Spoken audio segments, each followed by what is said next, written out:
बोलो सुखदेव जी महाराज की जय। ऐसे परीक्षित जी का जन्म हुआ। अब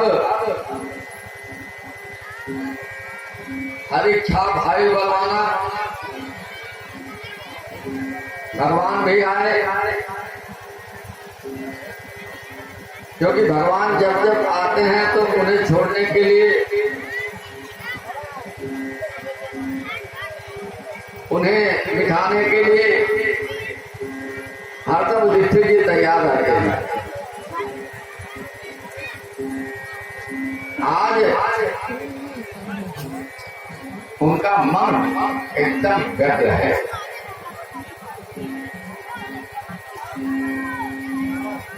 क्यों व्यग्र है? उन्हें आज लग रहा है कि हमारे राज्य में कुछ हलचल होने वाली है।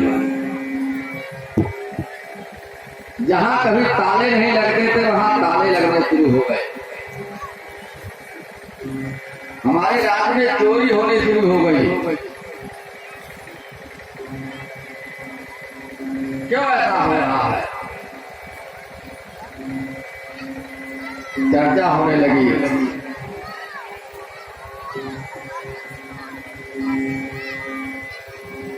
परीक्षित जी एक बार जंगल की तरफ जा रहे थे। रास्ते में एक काला आदमी देखता है, बहुत जोर जोर से, और उसके पास एक गाय है, उसे बहुत बुरी प्रकार पीट रहा है। 3 पैर तो नहीं है, आज एक ही पैर पर खड़ा है। बार बार रो रहा है, लेकिन वो छोड़ने को तैयार नहीं है। महाराजा परीक्षित पहुंच जाते हैं और बोले ये क्या कर रहा है? आज कलयुग है। बोलता है प्रभु मेरा अब समय आ गया है। अब तो कलयुग बोल रहा है महाराज मैं तो आपका सेवक हूं, मैं कहाँ जाऊं?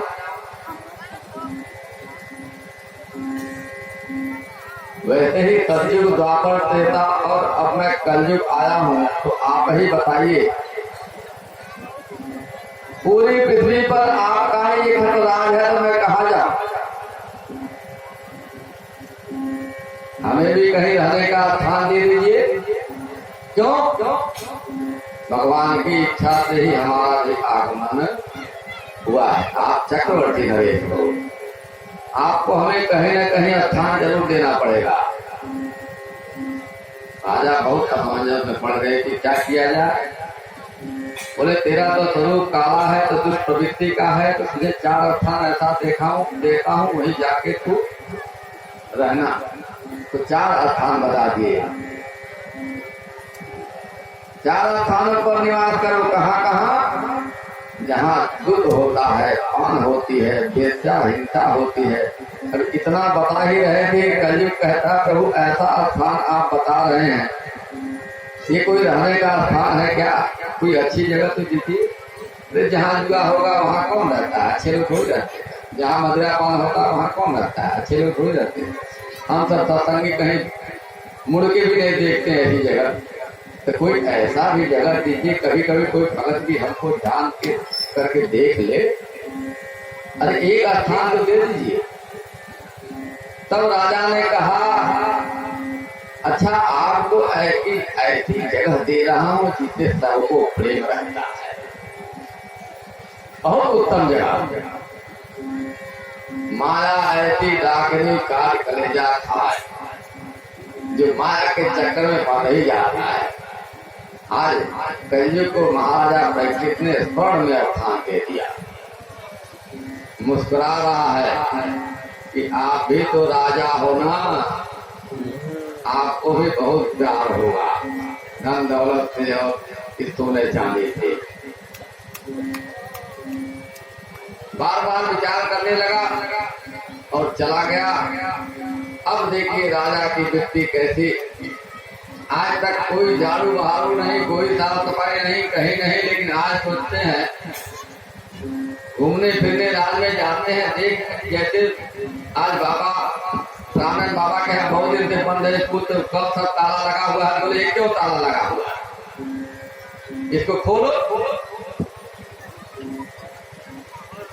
जो कि आज तक पूर्वजों से खोला नहीं था, ताला बंद रहता था। देखा जाए अब तक खाने को खोला गया तो वहां दिखा कि बहुत बड़ा सा मुकुट रखा हुआ है। कब के इतना दिव्य मुकुट जो हमको आज तक मिला नहीं, दिखा नहीं, और हमें कोई बताया नहीं, हमारे दादा बाबा भी नहीं बताया। क्या बात है, इतने सुंदर मुकुट को कोई छिपा के रखता है क्या? विनाश काले विपरीत बुद्धि कहे आज स्वर्ण में फंस गया। देखिए इसलिए कहा जाता है साधक को बहुत संभाल करके रखना चाहिए। एक ही गलती आज धर्म चक्रवर्ती महाराज युधिष्ठिर ने की थी। एक ही गलती है, झूठ बोला तो थोड़ा शरीर जा नहीं पाए। हम सब तो कितनी गलतियां कर रहे हैं, महाराज माफ करिएगा। आज देखिए महाराज भी तक गलती करने जा रहे हैं। जो पूर्वजों का किया हुआ धन है, बंद किया गया है, कोई देख नहीं रहा है उसको बहुत दिनों से। आपको देखने की क्या जरूरत, लेकिन नहीं, आज के कलयुगी बच्चे भी ऐसे हैं जो माँ बाप मना करे वही करना चाहते हैं। माँ बाप के कहने में जो भी बच्चा चलता है उसे समाज में मान और प्रतिष्ठा हमेशा मिलती रहती है। इसलिए माँ बाप की आज्ञा का अनुसरण करना चाहिए, बड़ों का अनुसरण करना चाहिए, जो कहे वो सत्य। आज राजा परीक्षित जी देख रहे हैं, लेकिन ये मुकुट कौन सा था? ये मुकुट तो जरासंध का था, जबरदस्ती छल से जीता गया था। जरासंध जब भी किसी राजा को मारता था तो उस राजा का जो मुकुट है उस मुकुट से मणि निकाल करके इसी मुकुट में लगाता था। तो इस मुकुट का इतना चमक था, ये मुकुट मणियों का मुकुट हो गया। अब सोने और मणि को देख करके किसका चित्त नहीं भ्रमित हो जाएगा? जब सतयुग की दशा है तो कलयुग की क्या दशा रहेगी भैया? इसलिए हम सब हर सब भ्रमित हो रहे हैं। मुकुट को उठाया और सर पे रख लिया। आज तक कभी इच्छा नहीं हो रही थी कि चलो जरा शिकार करने जाएं। आज इच्छा हो रही है, चलो आप तो राजा दिख रहे हैं, चलो शिकार करने। व्याकुल हो गए। मंत्री ने घोड़े को तैयार करवाया, जंगल को चले गए। ऐसा रास्ता भूल गए और रास्ता भूल करके भूख प्यास से व्याकुल हो गए। कुछ दिखता नहीं है तो बीच जंगल में एक श्रमिक ऋषि का आश्रम दिखता है। अब ध्यान में भगवान ऋषि महात्मा रहते हैं। इसीलिए कहे जितने साधक हैं विचार करके ध्यान रखिए। कोई ध्यान करता है, कोई भजन करता है, किसी की आंख बंद है, उसके तरफ कदापि नहीं आना चाहिए। राजा को कहते हैं अनुमान हो गया, अनीति का धन आएगा तो अनीति ही कराएगा। कभी अनीति का धन अपने पास नहीं आना चाहिए। और सत्कर्म का धर्म रहेगा तो ऐसे ही धर्म सत्कर्म करवाएगा। जितना बड़ा कार्य हो रहा है, इसलिए कहा नीति का धन कदापि नहीं चाहिए। आज राजा सोच रहे हैं भ्रम हो गया। ये देखिए हम घोड़े पे सवार होकर के राजा चक्रवर्ती नरेश है आ रहे हैं, ये साधु बाबा फक्कड़ हमें देख करके आंख बंद कर रहा है। न पानी है, न काजू है, न बिस्तर है, न कुछ है। ये क्या हो रहा है? गुस्से में आ गए। अब बगल में मरा हुआ सब एक लपेट करके गले में चलते बने। मार तो नहीं सकते हैं, सन्यासी है, इसे दंड देना पड़ेगा। दंड देना चाहते, सन्यासी को कोई दंड देता है? साधु महात्मा से कोई अपशब्द बोलता है? कदापि नहीं बोलना चाहिए। क्यों?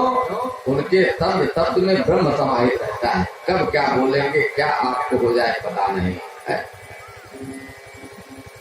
गले में लपेट दिया, वहां से चल दिए। अब क्या, वहां नदी के किनारे समीप का पुत्र खेल रहा था। श्रृंगी को सब बच्चों ने